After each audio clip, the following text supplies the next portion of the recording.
Hey guys, this is Lorenz of the Ketones and Coffee podcast. Make sure to subscribe down below so you don't miss out on any of this great content. Our guest today is the founder and editor of Heal, Nourish, Grow, an ultimate wellness and healthy lifestyle website that focuses on advanced nutrition. With over 25 years of experience in the field, she has helped countless individuals develop the confidence and habits needed to make lasting changes and improve their overall health.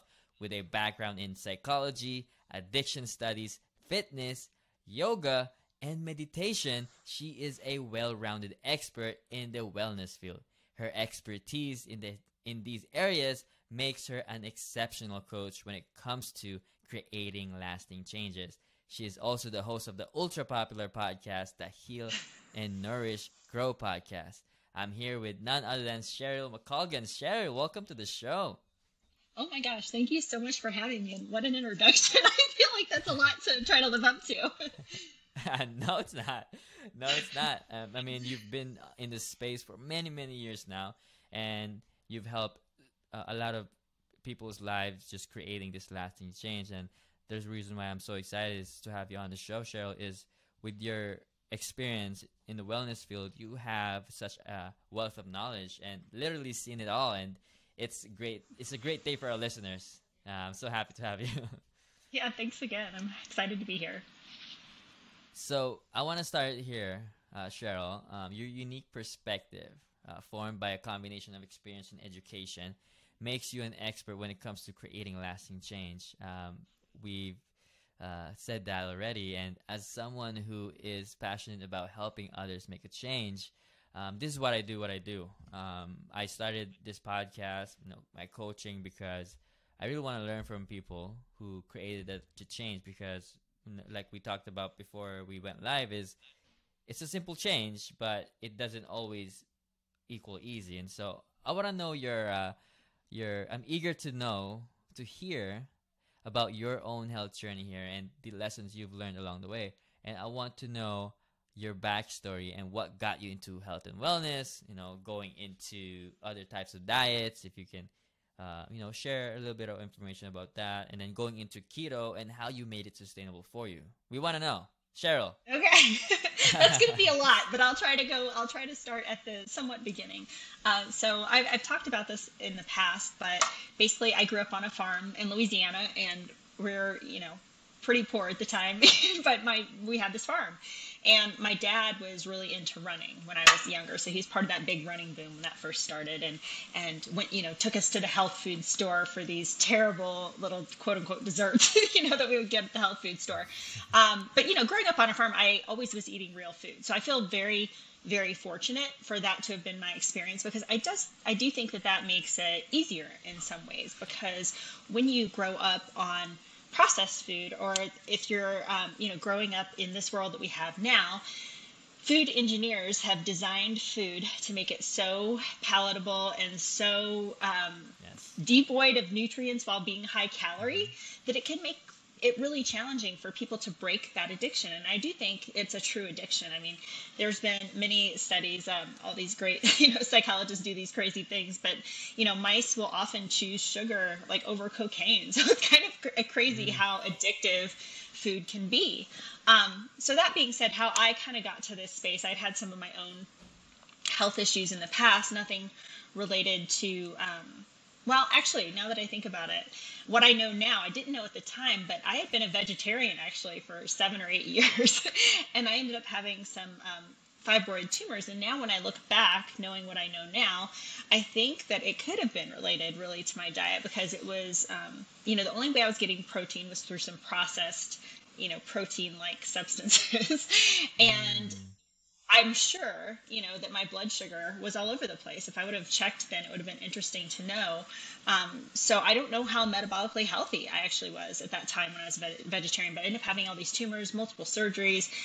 And after I came out all of that, it was kind of a point where I'm like, I'd already been doing a lot of healthy behaviors, but I became even more focused on it, because when you're kind of focused on this life or death situation, and you get your health and your life back, and you're not in pain anymore, it's like you want to do the best that you can with that. So that's kind of shortly thereafter I actually found fasting first, and as part of my background in yoga, that was kind of normal to me because we did it, for different reasons, not necessarily for health, but for spiritual health. You do these fasts, and so it didn't seem that weird to me. And so then when I associated that with greater metabolic health, possibly preventing cancer, which is really huge in my family, I got into fasting actually first, and then found low carb and then keto after that. So I tried to make that somewhat short. So hopefully I covered most of it, but it was just basically this progression and really a lifelong interest in health and wellness. I think because, have seen my dad kind of lead by example, running, wanting to be healthy and being very focused on that himself. I think that just kind of, seeped into my way of being. That's great, because having to grow up like that, a lot of people didn't have that, where, growing up in a farm and eating whole foods is actually the opposite how kids are growing up now. There's the government just came out with some ridiculous statement that Lucky Charms is, I want to point that out again. I saw that Lucky too. Charms is healthier than steak. Right, that's ridiculous. And no, I feel very fortunate, but I'm how, older. Yeah. And Yeah. so And the reason why is, yeah. And a lot of people are, I have friends that suffer 30 years old, in their early 30s, suffer from type 2 diabetes and high blood pressure. And you don't see that. You don't see that before, where now kids are being, I talked yesterday to Dr. Marco Cuzella. He leads a clinic in West Virginia University for diabetes care, and he is booking children 9 to 16-year-old with pre-diabetes. And it's crazy that, it's crazy. And he is fighting for this bill to come out that at least their state can be, open into treating these people with, low carb.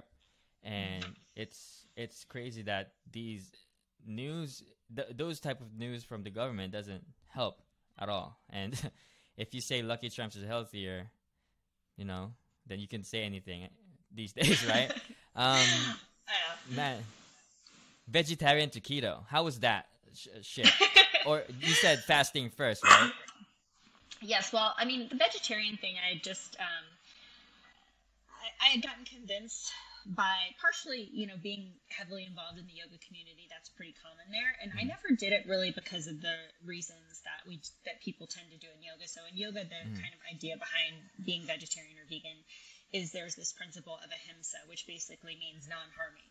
And so some people take that to mean non-harming of animals. But, really you're supposed to do things that are non-harming without, harming yourself at the same time. So I think quite often that view gets distorted a little bit. But anyway, it was definitely the trend at the time. I mean, and I had done, when you said I've done it all, I did low fat, back in the 80s when that was the thing. And I've tried it basically all, zone diet. I mean, I've always just experimented with that stuff because whatever is the new hottest thing, I'm like, oh, I wonder if this is the way, I should be eating or whatever. So I would try various things over the years, but ultimately, vegetarian just really wasn't working very well for me. I didn't feel all that different. I think because I had kind of always eaten more whole foods anyway.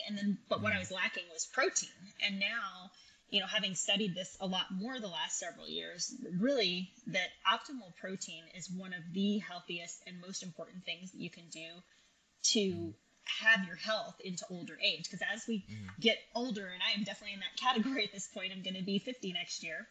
Or this year. Wait, we're already into this year. In just 2 months or something in April.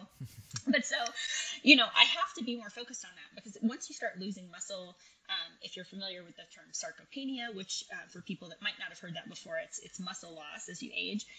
And things like just getting up off the toilet or, not breaking a hip when you go outside. Those things become very real the less muscle that you have.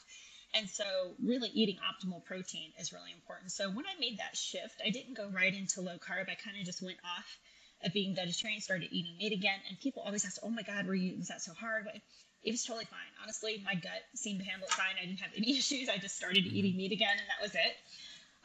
But then what I realized, I was in a a super stressful job at the time, and I'd started putting on some weight, even though I was still doing all my healthy behaviors, and I was just not understanding what was happening. And, of course, at that point, I was getting older as well, and some people chalk it up to that, but I'm like, this just doesn't seem right to me. So what I actually discovered is part of, not only what you put in your mouth matters, but also sleep and stress are such huge components of maintaining your weight and maintaining your health. And a lot of people like to dismiss that, or they just think, oh, I'm not eating right, or I need to exercise more, or whatever. But I can tell you that once I got the stress under control and started sleeping better, most of that stuff took care of itself, because you make better choices. You're not as hungry during the day. It's just sleep is everything.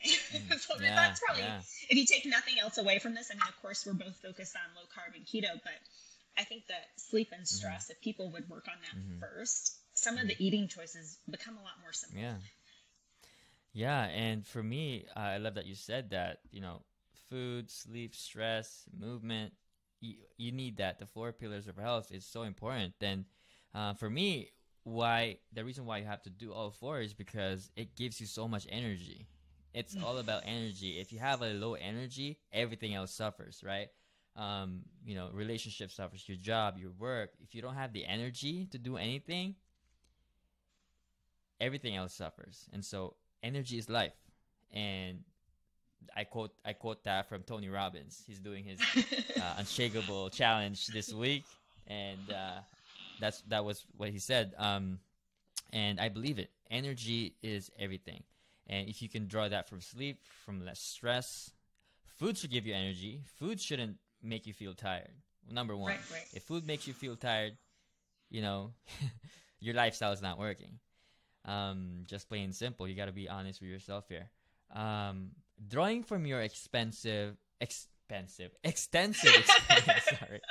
Some of it was expensive as well, actually. It can be. What do you believe it ultimately takes for individual to make a meaningful, lasting change? Because we see people all the time. You've done it. You've been on other diets. You've been and you've been on vegetarian. What else do you have? Like keto now. And what do you think? And you've worked with so many clients that made the same change. What does it take for an individual to make a meaningful or lasting change? What was it for yourself and for the clients that you help? For me, and I can't speak to everyone, obviously, but for me, it was like one day a switch flipped. I was tired of it. I was tired of feeling like crap. I was tired of putting up. It's like that's when all the stuff with the stress and the sleep and the diet really shifted. I just had that moment. And I've heard other people describe it, so I know it's like that for some people. For others, it's different. But what I think makes it the most sustainable, and I think what people struggle with the most, and it's good that we're talking about it this time of year in January, is people come into January and they're like, I'm going to lose weight, I'm going to exercise 5 times a week, I'm going to go, I'm going to lift weights, I'm going to, and it's too much. So my biggest tip, as I always tell people, start small. And I talked about this in the book as well, because it was like, and I wish I would have pulled up the link for you, but I can send it to you later. It's a YouTube video that I made that's like the 5 C's of change. And so it's like being consistent, finding your community. It's all of these things that will help contribute to your success, along with going slow. And I know that like people, that's the last thing, because sometimes if you flip that switch, you just you want to lose that 10 pounds yesterday. But if you can just start slow and make things a habit, then it's less likely to go off track. Because if you think about brushing your teeth, that's the example I always like to use. Nobody thinks about that anymore. It's become a habit, so you just do it. It's the same thing with exercise. It's the same thing with not eating carbs, for example. It just becomes that's what you do. You become the person that goes for a walk every day. You become the person that turns down the pizza and eats your grilled chicken instead, or whatever it is. But it's that small start that I find is really what will help you sustain it long term. Congratulations on the publication of your latest book. Great segue. I wanna get to what you talked about. You talked about pain. I want to pull out a quote here. Um, Give me a second if I can find it here, guys. Okay. Okay, so here it is. You did say that. I want to just reiterate this to people, and you did say you were fed up with your pain and your just challenge that you get up in the morning and just you know just struggling every day. And so I feel like this quote will help a lot of people. This is from Tony Robbins again. I'm not promoting his challenge, but it's a good way to make a lasting change. So good things to say. Yeah. You'll stay stuck. He said you'll stay stuck in your pain or problem until you have something you value more than your pain or your problem. Hey Ketones crew, if you want to work with me, I just released my one-on-one 60-minute consultation where we will take a deeper dive into your health journey and formulate a plan where you can incorporate the ketogenic diet to fit your lifestyle. If you're interested, take control of your health today. Click the link on the description box below and let's get started. Right? Whether it's, I believe that's talking to your why and why you're doing it, right? If you shift your belief, you shift your story, and you shift that I'm no longer doing this for myself. Maybe you have kids. I'm doing this for my kids. I want to be here long term for longevity, right? Once you shift that, once that becomes more important to you, now you become, okay, I have to do this. There's no other option. Once you shift that mindset to you have to do this, you don't have other options, your mindset changes from, okay, I can't have this food to I don't want this anymore. I don't want this food, right? Once you make that shift, I believe that's how we make the change, a lasting change, right? And, shout out to Tony Robbins. No, that's an excellent point because again, mindset too is huge. Yeah. Mindset is like everything. Yeah. This, I think, more than 50% of this is mindset. On my coaching program, I try to at least, and I stole this from Dr. Kevin Stock. He actually teaches people on how to change half of the course. He teaches and I love that he's doing that because it is not easy to change, right? There's limiting beliefs. There's building our, empowering ourselves, building our why, fixing our environment. All of that is not easy. And this is because of our conditioning, right? We grow up in different environments. We grow up in different cultures. And for me, I'm Filipino. We love rice. We love, sweets. And it is very hard when you're metabolically compromised. And what do? People doesn't really believe in how food can be medicine, and they always look to ways that they can maybe pop a pill, which is very unfortunate for some people, and and sometimes their doctors are not very supportive of this way of living, and so that became even more of a challenge for us, right? And that's why I love what you're doing. Again, congratulations to your publication of the book, the 21-day fast loss Kickstart, guys. Make keto easy, take diet breaks, and still lose weight. I love that, right? It's very well done. Thanks. Yeah, the taking breaks part is probably something we should touch on because I think that part makes it sustainable. But when I say taking a break, if you read the book, obviously you'll learn more about this. But it's not like, okay, you just stop doing keto and you go off the rails and you eat whatever you want. That's not taking a diet break. It's taking a break from like calorie counting, from being super strict, from fasting. Your body doesn't like to keep doing the same thing. It gets used to it. Your metabolism gets used to it. You got to shake things up. You got to shake up your workout. You got to shake up your routine. You got to shake up your wet fasting window. So I think taking that break is so important for mental reasons. Number one, because you'll make this push. So in the book, it's like kind of this 3 week of strict, and then it's like take a break and then maintain. Have your healthy habits, just keeping it up. That's what taking a break means. It doesn't mean go crazy. But I think, making keto easy, that's easy is more like you said, there's a difference between simple and easy, but I think it's, getting your mindset right, practicing the habits during those breaks, and where you're not counting calories, you're not doing all this other stuff on top of it that makes it so much harder.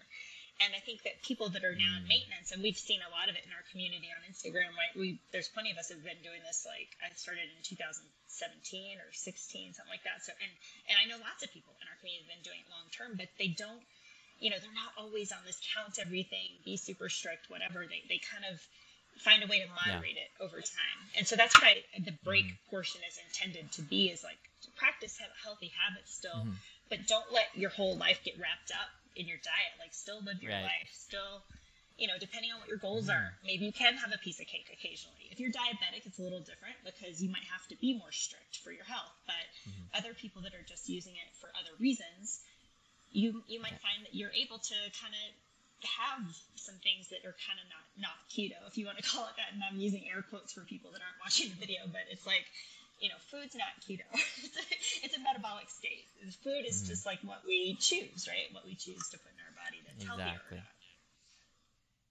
I love that you touch on that. And again, guys, there's a fine line here of taking a break and going off the rails, like Cheryl said. It's good to recognize that. Can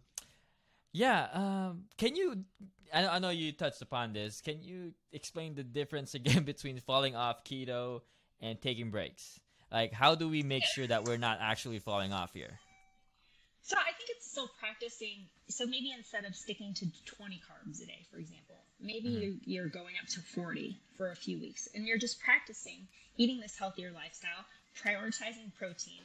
I tell you, it's hard if you really get the amount of protein that you should. And for most people, this is not the RDA. The RDA is minimum. It is not for all ultimate wellness or optimal health. It's just like the bare minimum to get by and survive. So most people, even people that think they're eating a lot of protein, are woefully low. So usually it's about 1 gram per pound of ideal body weight. So if you're, a male, and your ideal body weight is 200 pounds, you should be getting almost 200 grams of protein a day. And that is a lot of protein, right? So it can be challenging. So I would say during those times that you're taking a break, you're just working on this healthy habits. You're working on, getting a little more protein than you are before. You're not restricting your calories. You're just trying to listen to your hunger signals. You're focused on still health, but you're not so focused on your diet in the way of like recording everything you eat and counting calories and sticking to strictly 20 carbs. I mean, it depends on your goals. That's my first thing too. If you're just working on weight loss, these breaks are phenomenal because you're just going to work on healthy lifestyle. If you're very sick and you're diabetic, you might have to stick to 20 carbs for a much longer time. You might not get to take like these quote unquote breaks. You might, if you're really working on your health and it's serious, you might need to just like set your mind that you're going to do this for however long it takes to get things under control. But, that book, it's like the fat loss one is, right? It's more people that we're talking about weight loss. So for people that are doing weight loss reasons, this is really good because it prevents you from like having these, what do you call them? Like binge episodes, basically. Like they're really strict for so long. And then all of a sudden they're like, I can't take this anymore. And they go crazy. Whereas if you just like let up on yourself a little bit every few weeks, then you prevent those like off the rails situations, at least in my personal experience and in my, opinion. And if you look at like psychology, there's a lot of reasons for that because you can't, those kinds of things are hard to sustain. You got to still be able to have like a treat now and then, whatever that means to you, whether it's just not counting calories or maybe it's having, a couple bites of cake if that's what you want or whatever it is, I understand the importance of it as I have found that, giving myself a break, especially in the beginning, allowing some flexibility there, definitely helped me make my own keto journey more sustainable in the beginning. And maybe you choose not to, or maybe you can, but you have to really, I think this has to be individualized. You have to really know yourself, right? Like you said, maybe some people can't just have a cookie and go grams. Back. Right. That's me. That's me. If you left me one cookie, you better off just eating it all then. Right, and that's knowing Yeah. yourself, though. You know that about yourself. And Yes. I think it's different, too, the longer you go. Because I would say when I first Yeah. started doing it, I just didn't choose to do that much. I wouldn't eat those sorts of things because, I don't know, it just didn't seem right at the time. But now that I've done it for longer, if I'm suddenly just getting a craving for a good chocolate chip cookie, because I'll tell you, I do a lot of recipe development, too. And making keto baked goods, they just, I'm sorry to say, like, they're fine for what they are, but they don't taste the same as the real thing. No, they don't. So, so We can if I'm fool getting ourselves. right. So if I'm getting a craving for a real cookie, again, I'm not diabetic. This is different. I'm in maintenance. I'm not like hardcore trying to lose weight or anything. If I get a serious craving for a cookie, I'll go and I'll get I'll make myself a batch of good cookies, or I'll go get one really good cookie and I'll eat it, and I'll be present with it, and I'll enjoy every bite, and then I'm done with it. And then most of the time it just allows me to move on. Whereas if I keep denying it, I keep thinking about this damn cookie for a while, right? Right. So I think but I know myself. I know that I can just have one and be done with it. Not everybody can do that. So I think you got to have a lot of self-awareness, and you got to just know where you are in your journey too. Like you're saying, in the beginning, probably better to stay the course for a while until you get more used to it. And then, maybe venture out and experiment a little bit, but it's all a process. It's a journey. It's still different every day. And every season of your life is different. Yeah, absolutely. And I love that we touched on that because that's really important. That's really important. Guys, if you guys are interested, the book will be linked down in the description box below. It's 21-Day Fat Loss Kickstart. Make keto easy, take diet breaks, and still lose weight. Who doesn't want that, guys? Goal setting. You you often discuss the importance of having a clear and specific goal on your podcast, stating that it ultimately determines one's day-to-day action. In your coaching and guidance, do you assist your clients in setting the right goals for themselves, or do you believe that goal setting is a personal decision for each individual? I do think it's a very personal decision for each individual, but I do have a worksheet and a process that really describes how to get to you mentioned finding your why, and I think that is such a great, important thing, because what your why is really related to what all your goals end up being. And so the process basically walks you through, and this will sound, when you hear it, it'll sound like, oh my God, that sounds terrible. But it's like you start with, what are your goals 10 years from now? Which is like, whoa, that's way too hard. Like, I don't know what's going to happen 10 years from now. But then you work your way backwards, and you work your way backwards to 5-year goals, to 1-year goals, and then whatever your 1-year goal is, by the time you figure that out, that really shows you what you need to be doing on a day-to-day basis. And the example that I like to use the most is, there are some crazy people who have gone out and run a marathon that have never run or never trained for it. That's just insane. But most people, if they're going to run a marathon, they realize that they need to start and build up to it. And it's the same way with any other goal that you have. You just need to make the practices on a day-to-day basis that are going to allow you to eventually reach that ultimate goal. So if you go to the website, it's on the page called What is Ultimate Wellness, because that's different for everybody, what that looks like. But it does give you at least like a guideline of how to kind of get to your own personal goals. And then there's also a free workbook that's 12 weeks to ultimate wellness and happiness. And there's a bunch of activities in that workbook that just kind of takes you week by week to explore some things. And I think that the things that are in that workbook can really help you figure out what your true goals are. What's your true why? Like, if you just keep digging down, finding out what that core is. And so that's part of the worksheet is, finding your core values, because once you know what those are, that really just helps you make decisions a lot more easily. So you touched upon the why. You coach people find a strong why to hit their goals. How does identifying one's why contribute to making lasting changes in their life, in your opinion? Well, I'll give you my personal example, because I think it's a very obvious one, because it's sort of a it's a very serious situation. But part of the reason that I found fasting and made that part of my why and my personal goal was because there's a lot of cancer in my family, and right around the time that I had found fasting was when my dad was diagnosed with cancer. And so when I started digging into these things, and I think you hit upon it before, you want to be around for your grandchildren and stuff like that. That is why I was like, okay, this is simple enough. I need to do this fasting because it's easy enough to do. And I don't know if it'll prevent cancer, but it's certainly going to give me a better chance. And so every time it comes to time to do an extended fast or whatever I'm doing, I just remember that. I'm like, why am I doing this? Because I'm trying to stay healthy so I can, bring better things into the world, stay healthy for my family, try to accomplish some things of helping other people. And I can only do that if I'm healthy. So that's a very extreme example of finding your why. But even if it's something smaller, as long as it's meaningful to you, that's what helps you sustain the change. But that's why digging down and figuring out really what that is important, because a lot of people just be like, well, I would just want to lose weight. But then it's why. Why do you want to lose? Well, I want to look better. Well, why?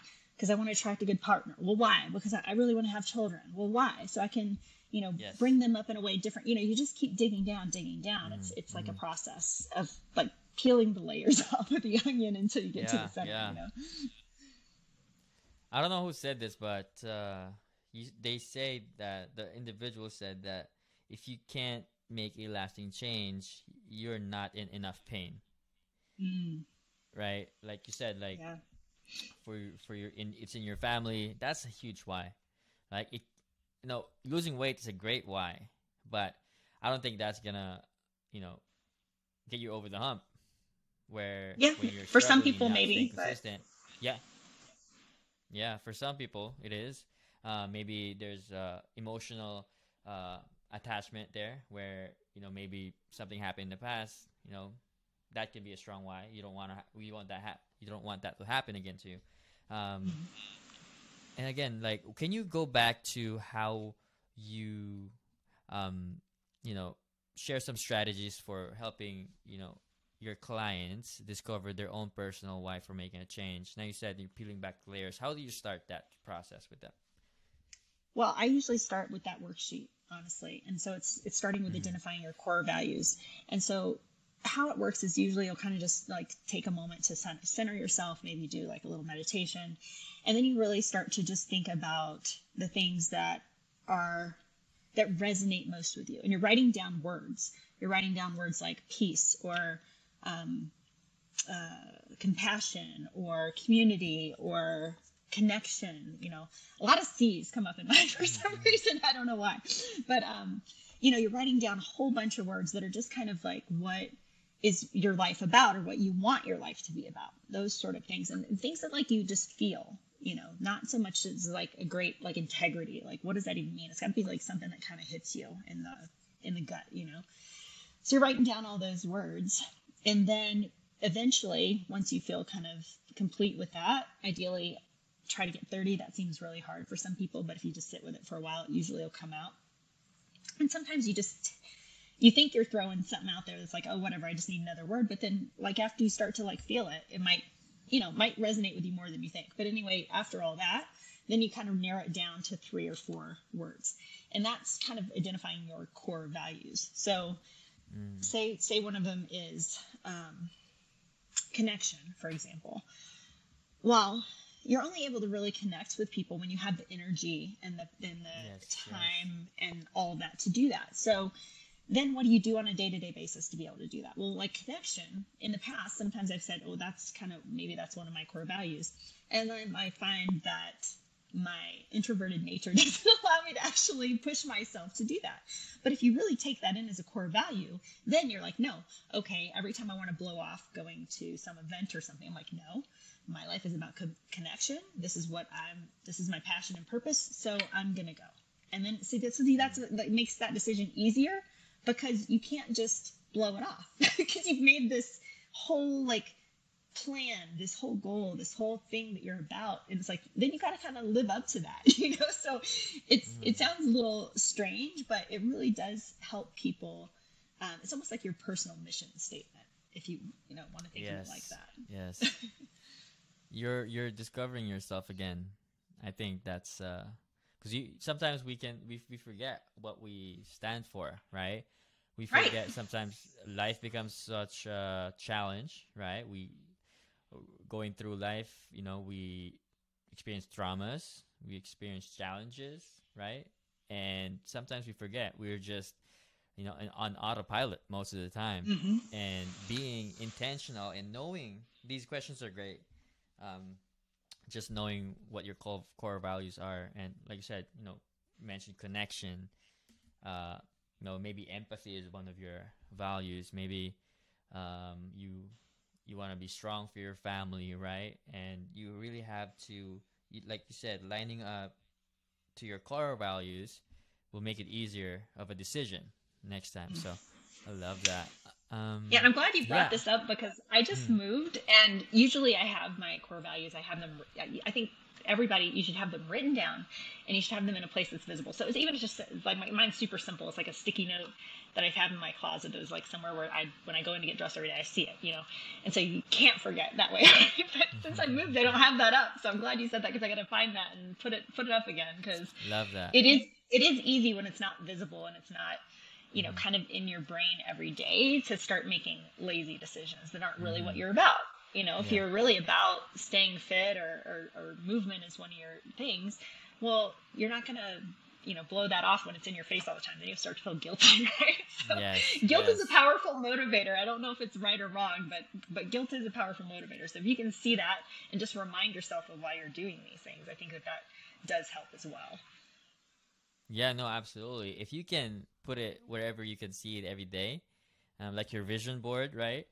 Put it there, and if you see it every day, and it's always a reminder for you to, be in line with yourself, because we get depressed when our goals doesn't align with our actions, right? And that's when we become depressed because you're expecting something else, you're expecting something different from what you're doing, and that becomes there's just this friction all the time. But if you get reminded by your core values every day and you can stick to that, you can make a decision to always stick to that core goals, then there's not going to be much friction because you're always in alignment. Great. Love that. Well said. Thank you. I have a question for you. For those who have a hard time sticking with the keto diet, what do you find to be the biggest challenge they face in making that sustainable lifestyle, that leap into sticking to it long term? Like, say, for example, a second time ketoer. Yeah. Well, I think that one thing that I find that it's the way that our food system is and the way that going out to eat and all that stuff has become so much more common is that people tend to think that they need all this variety in their food. And that's not to say it's a bad or a good thing. I mean, if you love to cook and you love to have different things, you can certainly make that work because there's tons of great recipe sites on the web, and even even sites that weren't traditionally known as keto, most of them have keto recipes, or you just leave out the pasta on almost any recipe that you like. So all that's pretty easy once you start to think of it in that way. But I think that the variety thing, it's really doing people a disservice because, especially if you're focused on losing weight, or even if you're focusing on your health, if you're, diabetic or pre-diabetic, the thing you should do is simplify. It doesn't have to be super different stuff every day. I mean, most days I break my fast with eggs and some kind of protein. Super boring. And some people, maybe that's why, maybe it just gets too boring for them. But for me, it just simplifies the whole thing. It's if I don't have to make a ton of choices, and I've actually started leaning much more towards carnivore these days. I think the one thing that people get stuck on too is they always think they need a side. Well, if you're just at home by yourself or it's just you and your partner or whatever, you don't always need a whole fancy production of it. Oh, what's our side and what's our this and what's our that? It's some nights if I'm tired or whatever, I'm just put a piece of meat on a plate and call it done, because I think we've just been trained in this whole vegetables are so important and so good for you. And I'm not saying that they are or they aren't. I think that's kind of for debate, and that's a whole separate conversation. But meat is one of the most nutrient dense foods that there is. And I think if people can really get that, wrap their head around that, get in their head, and then realize that their need for protein is so high anyway, that should always be your priority, is a good piece of protein at every meal. And if you're too tired or you can't figure out whatever else, maybe there's nothing else. So I think simplifying things as much as possible makes it easier for people to stick with it. If you always feel like you have to make some keto bread or some keto cookies or some, keto this or that can be a lot of overwhelm. I mean, people are busy and people have kids and they're running around to sports all afternoon. They don't have time to make all that stuff. So I think if you can just simplify it for yourself, then that makes things a lot easier to stick to. Exactly, right. There's this like we're always on social media, right? We see all these recipes, we see all these great recipes, and you think that it's that way every day, right? And it's true. Like myself, like you said, eggs, ground beef, steak and eggs, right? I can eat that stuff every day. Um, Simplify to make it sustainable. I love that. We should make it a statement. Yeah, put it on a t-shirt. Put it on a t-shirt. Simplify. Meat and eggs. Love it. We discuss a lot here. I don't want to miss anything though, Cheryl. Is there anything else that we want to touch upon here? I know you also have a program that you help other people with, serving other people with the keto diet, with weight loss. Can we touch upon the process of, coaching, and how does one start within the week, in the second week, and what's the process like? So since my training is in psychology, I've just, there are a lot of people have created programs where it's like a big group, or you just buy the program and you kind of do it. I just kind of prefer, because everybody's so different and everybody has different goals, and it would be really difficult to create something that works for every single person. So if somebody does choose to work with me, I kind of prefer to do it in a very one-on-one situation. And so there's no like week 1, week 2. It totally depends on the person. Because if you come to me and you're like, I just found out I'm diabetic, my HbA1c is like 50. My doctor says I'm gonna, that's a very different situation. And actually, I'd probably refer that particular person to somebody else, because if you're in a very serious situation with your blood sugar and that management, like fortunately now there's some really great low carb doctors that do sort of have these programs and online coaching and that sort of thing for those situations. But if it's a person's like, well, I'm just tired all the time, or I need to lose weight, or I need this, or I need that, it's like everybody's so different. And I think that's probably part of the reason that maybe sometimes people fail on this, really, is because they just hear whatever the one most popular influencer is saying at the time or whatever, and they try that and it doesn't work for them. And they're not looking at how it's different in their life, in their situation, their age group, the challenges they're facing. And so I think that's why I've just chosen to, I want to hear first from the person, what is it that you're struggling with and what is your true goal? And we kind of work through that. And so it seems like maybe a lot of fluff at the beginning part, but then you get down to business. You get down to, okay, well, these are what I'm going to do to make these changes. And I think, looking at that video with the 5 C's for creating habits, like the commitment, community, those sorts of things, can help people do a lot of that stuff on their own. But it just depends on what kind of person you are, right? Like some people can do it on their own. Some people want support. Somebody wants somebody to be accountable to. But what I can say is, on the website, healnourishgrow.com, there are so many free resources. You could go through so many things that would help you before you ever need to spend any money. And that's really always been my goal. I mean, I wish I could say the business was making an amazing amount of money, but that's not the case. I mean, that's never been my intention. My intention has always been to put good information out there in the world and hopefully help some people. And like you started the conversation, we're like, if we even reach one person that this resonates with or this helps, that's really that fulfills my purpose. So but all that being said, utilize all the free resources. But if you do need more help, Lorenz is here, I'm here, there's lots of people that do coaching in the space, and you just need to find somebody that you connect with in some way, because I think any kind of, whether it's counseling or your doctor or any of that stuff, if you don't find that connection with that person, it makes it a lot more challenging. So I would say that's probably my first piece of advice when people want to find coaching or something, like find somebody you connect with and then just figure it out from there. I love that. That shows a lot of empathy and just understanding what's going on the other side. Like I said, I don't really believe in cookie cutter, programs too. And just articulating that with us here today is just showing a lot of empathy and understanding for the people who are struggling. And people are struggling right now. We are in the winter time right now, and people are depressed, anxious, and just really going through pain. And that's love.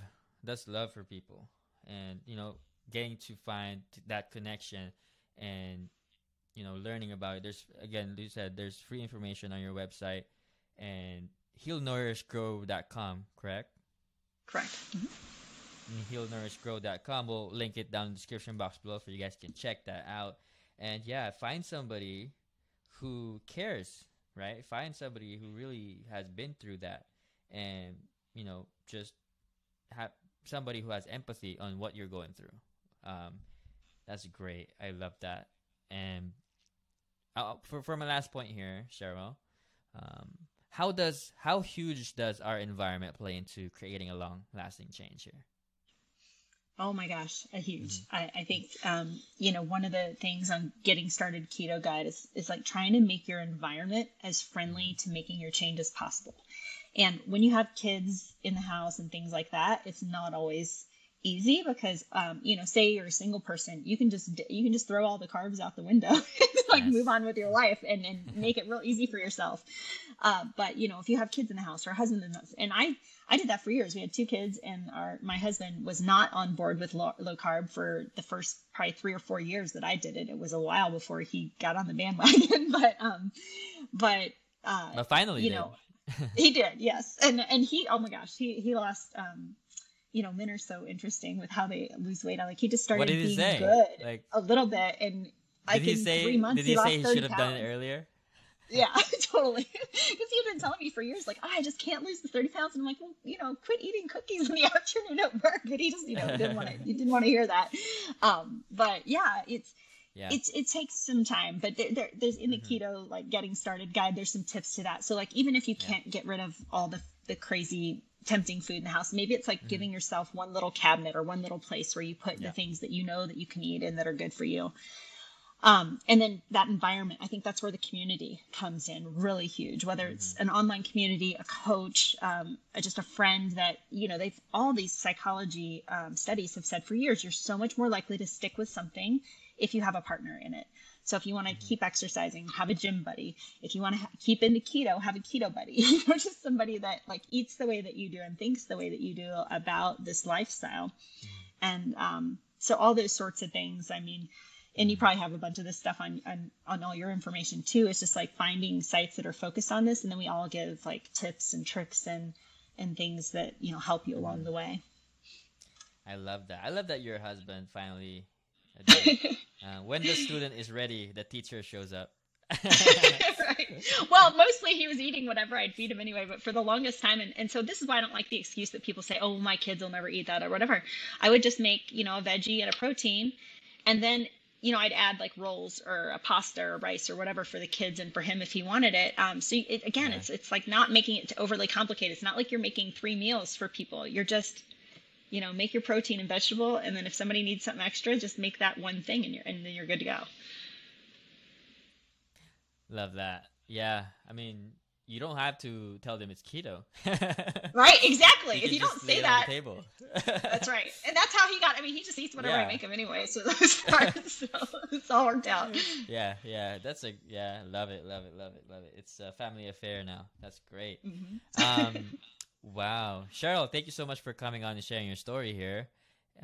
We learned a lot from just learning about how you made a change yourself and how you're helping other people create that same change with, you're empathetic with people. You've given a lot of tips and tricks here for us, and that connection, that love, that, that genuine care for people, goes a long way. And I think that will help a lot of people with just creating that same change in them. Like, we love stories here, and I believe stories are what, makes us people, and our experience makes us strong. So thank you so much for sharing that today, and I appreciate you. Hopefully we can do this again someday. Anytime, and thank you so much for having me. I thoroughly enjoyed this, and please keep doing what you're doing because you're doing such great work in the world as well, and we all appreciate it. Awesome, Cheryl. All right. Bye-bye. Take care. Bye-bye.